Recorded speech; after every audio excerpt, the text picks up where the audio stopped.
সমুদ্রের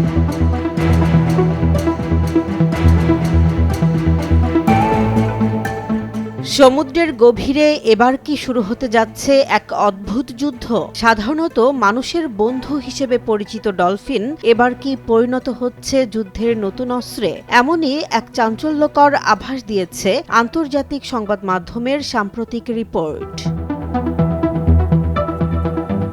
Wall Street জার্নালের এক প্রতিবেদনে দাবি করা হয়েছে, যুক্তরাষ্ট্রের সঙ্গে চলমান উত্তেজনার মধ্যে ইরান নাকি প্রশিক্ষিত ডলফিনকে সামরিক কাজে ব্যবহার করার বিষয়টি বিবেচনা করছে। যদিও বিষয়টি আনুষ্ঠানিকভাবে নিশ্চিত নয়, তবে দীর্ঘদিন ধরেই ইরানের সামুদ্রিক নিরাপত্তা কৌশল নিয়ে আন্তর্জাতিক অঙ্গনে আলোচনা চলছে।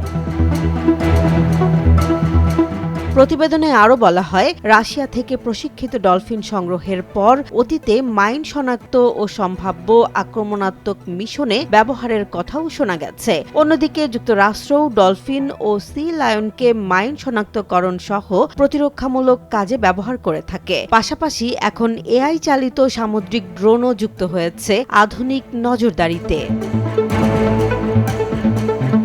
বিশ্লেষকদের মতে, হরমুজ প্রণালীর মতো গুরুত্বপূর্ণ রুটে উত্তেজনা বাড়লে তা শুধু মধ্যপ্রাচ্য নয়, বিশ্বজুড়ে জ্বালানি বাজারে বড় ধরনের প্রভাব ফেলতে পারে। প্রশ্ন উঠছে, প্রযুক্তি ও প্রকৃতির এই লড়াই শেষ পর্যন্ত কোথায় গিয়ে দাঁড়াবে? জেসমিন জাহান, নিউজ ডেস্ক, জনবাণী।